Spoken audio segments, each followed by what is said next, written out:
Dear running associate dear champion, today we are going to learn about stress concentration factor. என்ன பார்ப்போம்? Stress concentration factor. கவனி. Everyone has to listen. Stress concentration factor அப்படின்னு தான் பார்ப்போம். So stress formula என்ன? Force by area. சரிங்க. stress க்கு செல்லமா கொடுப்போம். Sigma equal to sigma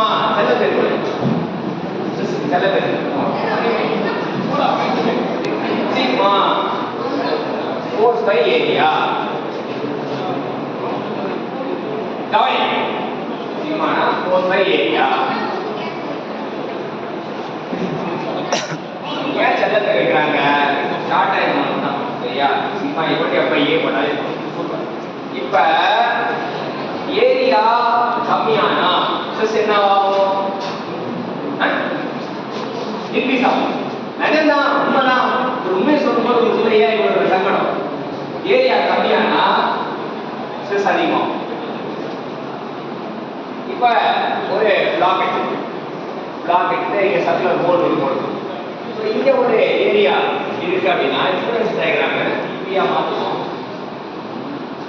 சரியா இங்க ஏரியா வந்து இஸ் a rectangle சோ இங்க பாத்தீங்கன்னா இந்த சர்க்குலர் ஹோல் அந்த சைஸ் கம்மியாயிடுச்சு சோ இங்க இந்த இடத்துல ஏரியா வந்து கம்மியாயிடுச்சு சரியா வழக்கமா இங்க இருக்க ஏரியா விட இங்க கம்மியா அப்ப இது என்ன ஆகும்னா ஸ்ட்ரெஸ் வில் கான்சென்ட்ரேட் சோ அந்த ரீஜன் வந்து stress is maximum So at the maximum அந்த ஏரியா கம்மியானதால ஸ்ட்ரெஸ் என்ன ஆகுது மேக்ஸிமம் ஆகுது சோ அத கண்டுபிடிக்க தான் stress concentration factor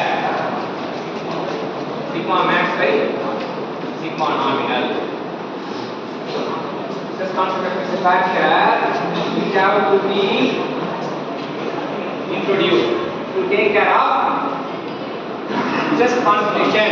The formula is the maximum stress by nominal stress. So maximum stress by nominal stress என்ன சொல்றோம் stress concentration factor பின்னாடி கேக்குறாங்க காட்டு stress concentration factor high base stress concentration factor so அது ஒரு formula wise தெரிஞ்சுக்கணும் physical ஆ தெரிஞ்சுக்கணும் ஏன் stress அதிகமாச்சு because of the discontinuity what about என்ன ஆகும் discontinuity சரியா discontinuityனால ஏரியா எல்லாம் ரெடியூஸ் ஆகுதோ அதனால அதோட விளைவு படிக்கிறதுலாம் என்னது ஃபேக்டர்னா ஏதோ சதீஷ் தூக்கெல்லாம் படிக்க போறோம் சரியா ஃபேக்டர்னாலே இட் இஸ் இம்பார்ட்டன்ட் டேம் இன்ஜினியரிங்ல ஃபேக்டர் கோஎஃபிஷியன்ட் தான் இம்பார்ட்டன்ட் டேம் ஸோ இன்னைக்கு இளையரசு சொன்னா நம்ம ஸ்ட்ரெஸ் கான்சன்ட்ரேட் என்னன்னு கற்றுக்கிட்டோம் கற்றுக் கொடுத்த இளையரசுக்கு நம்ம நன்றி தெரிவிப்போம்